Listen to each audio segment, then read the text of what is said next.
بسم اللہ الرحمن الرحیم۔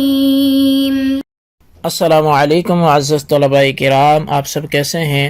آج ہم تفسیر بیضاوی کے سبق نمبر 34 کو پڑھیں گے۔ آج کے ہمارے سبق کا عنوان ہے الف لام کا بیان۔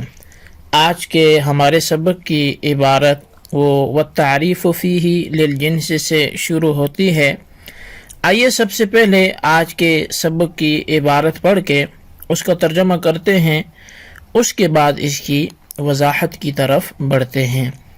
مصنف علیہ رحمہ لکھتے ہیں والتعریف فیہ للجنس ومعناه الاشارة الى ما يعرف كل احد ان الحمد ما هو او للاستغراق اذ الحمد فی الحقیقت کلہ لہ۔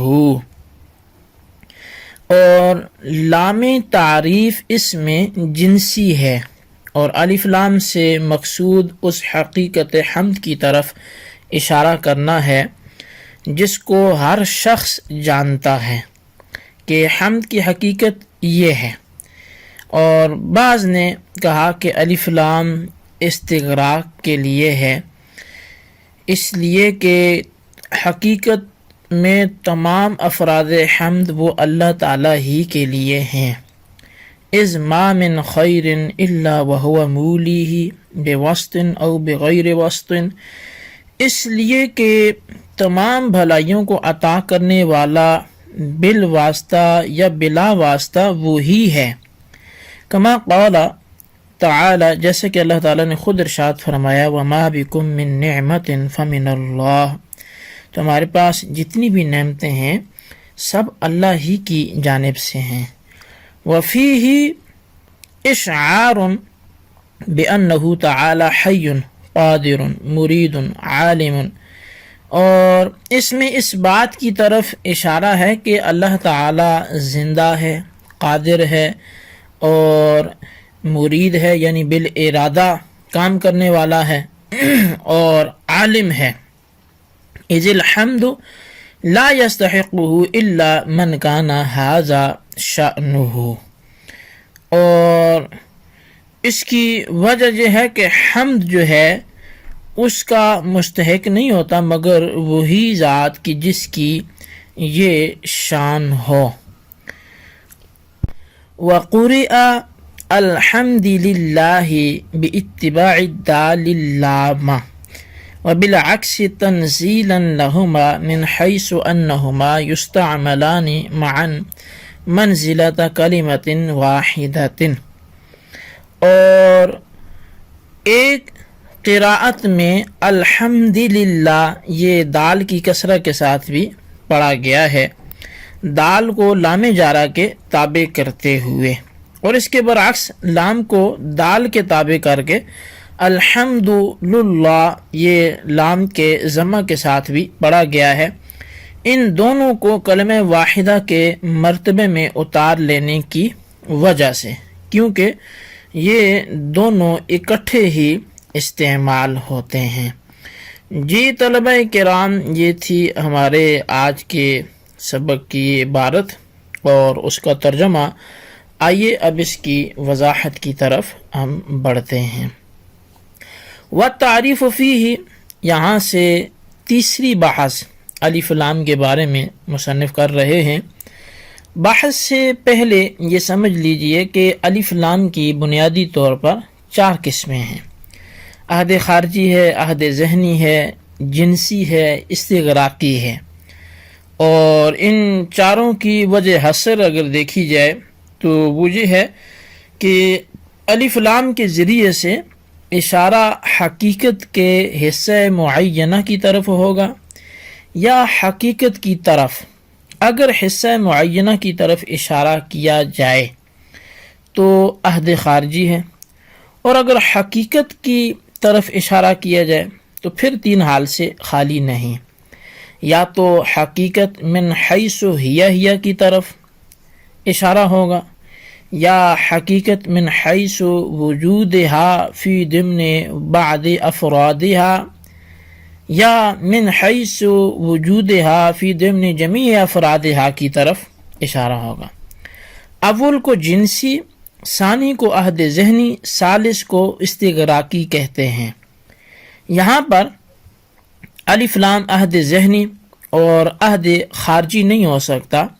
عہد خارجی تو اس لیے نہیں کہ حمد کا کوئی فرد معین مخاطب کے نزدیک موجود ہی نہیں ہے کہ جس کی طرف اشارہ کیا جائے، اور عہد ذہنی بھی نہیں ہو سکتا کیونکہ یہ مقام حمد کے، یہ عہد ذہنی ہونا یہ مقام حمد کے منافی ہے، اس لیے کہ مقام حمد تو یہ ہے کہ جمیع محامد کو ذات باری تعالیٰ کے لیے ثابت کیا جائے، اور عہد ذہنی کی صورت میں بعض افراد کی طرف اشارہ ہوتا ہے، بس جب دو کی نفی ہو گئی تو جنسی ہوگا یا استغراقی ہوگا۔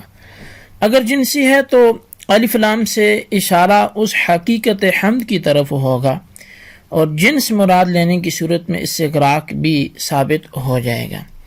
اس لیے کہ اگر کوئی فرد بھی حمد کا غیر کے لیے ثابت ہوگا تو اس پر جنس کا اطلاق درست ہوگا، اور جب جنس کا اطلاق فرد پر درست ہو گیا تو فرد کا غیر کے لیے ثابت ہونا گویا جنس کا غیر کے لیے ثابت ہونا ہے۔ بس جنس حمد ذات باری تعالیٰ کے لیے مختص کہاں رہے، حالانکہ آپ نے جنس حمد کو ذات باری تعالیٰ کے لیے مختص کیا ہے۔ بس اس سے معلوم ہوا کہ جب جنس کا اختصاص ہوگا تو جمیع افراد کا بھی اختصاص ذات باری تعالیٰ کے لیے ہو جائے گا۔ بس جنس ہونے کی صورت میں استغراق کے معنی بھی ملحوظ ہو گئے، اور الف لام کو استغراق کے لیے بھی لیا جا سکتا ہے۔ اس وقت البتہ معنی یہ ہوں گے کہ تمام افراد حمد وہ ذات باری تعالیٰ کے لیے مختص ہیں، کیونکہ جتنی بھی خیر ہے سب کا عطا کرنے والا وہی ہے۔ اب وہ عطا بالواسطہ ہو یا بلا واسطہ ہو، جیسے کہ اللہ تبارک و تعالیٰ نے خود ارشاد فرمایا وَمَا بِكُم مِّن نِّعْمَةٍ فَمِنَ اللَّهِ، کہ تمہارے پاس جو بھی نعمتیں ہیں سب اللہ کی طرف سے۔ اس پر کسی نے اشکال کیا کہ بندہ خیر کے دینے میں واسطہ بنتا ہے، لہٰذا وہ بھی حمد کا مستحق ہوگا، تو پھر جمیع افراد ذات باری تعالیٰ کے ساتھ مختص کہاں رہے؟ جواب یہ ہے کہ حقیقتاً عطا کرنے والا مراد ہے، اور وفیہ اشعار سے یہ مصنف بیان کرنا چاہتے ہیں کہ اس آیت سے علم کلام کا ایک مسئلہ جو ہے وہ اخذ کیا گیا ہے۔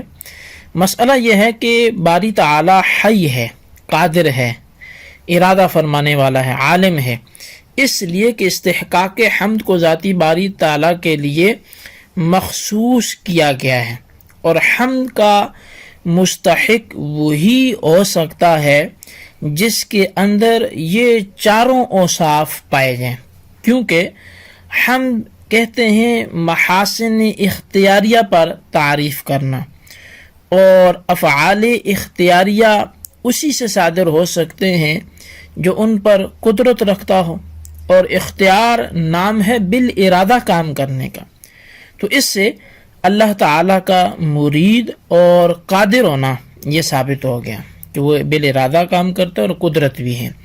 اور چونکہ ارادہ مسبوق بالعلم ہوتا ہے، یعنی کہ ایسا تو ہو نہیں سکتا بندہ ارادہ کرے اور علم ہی نہ ہو اس چیز کا، تو اس وجہ سے اللہ کا عالم ہونا بھی ثابت ہو گیا جب ارادہ ثابت ہو گیا، اور صفت علم بغیر حیات کے نہیں پائی جا سکتی کہ علم ہو اور زندہ ہی نہ ہو بندہ، ایسا تو نہیں ہو سکتا، لہٰذا حی ہونا بھی ثابت ہو گیا۔ تو آخری بات اس حوالے سے مصنف الرحمہ وقوریہ الحمدللہ سے فرماتے ہیں کہ الحمدللہ کی حرکت دال اور لام کے بارے میں دو قول ہیں۔ ایک قول حسن بصری کا ہے، وہ دال کو لام کے تابع بنا کر دال کو بھی مکسور پڑھتے ہیں الحمدللہ، اور دوسرا قول یہ ہے کہ لام کو دال کے تابع بنا کر لام کو بھی ضمہ سے پڑھا جائے تو الحمدللہ پڑھا جائے۔ اس پر ایک اشکال ہے، وہ یہ ہے کہ ایک حرف کو دوسرے حرف کے حرکت کے تابع اس وقت کیا جاتا ہے جبکہ دونوں حرف جو ہیں وہ کلمہ واحدہ میں ہوں، اور یہاں تو دو کلمے ہیں، لہٰذا ایک دوسرے کے تابع کیسے ہوگا؟ جواب اس کا یہ ہے کہ چونکہ یہ دونوں ایک ساتھ استعمال ہوتے ہیں اس لیے دونوں کو بمنزل کلمہ واحدہ مان کر اتباع کا حکم وہ نافذ کر دیا گیا ہے۔ جی طلبہ کرام، یہ تھی ہمارے آج کے سبق کی عبارت، اس کا ترجمہ اور اس کی وضاحت۔ اس کو اچھی طرح سمجھیں، اس کو خلاصے کو اپنے رجسٹر پر ضرور لکھیں، بالخصوص جو ہے وہ ان سوالات کے جوابات دیں۔ سوال نمبر 1، یہ الحمدللہ یہ قول کس کا ہے؟ اور سوال نمبر 2 یہ ہے الف لام کی اقسام بیان کریں۔ اللہ تبارک و تعالیٰ سے دعا ہے جو کچھ ہم نے پڑھا سنوں سے یاد رکھنے کی توفیق نصیب فرمائے، آمین بجاہ النبی الامین صلی اللہ علیہ وسلم۔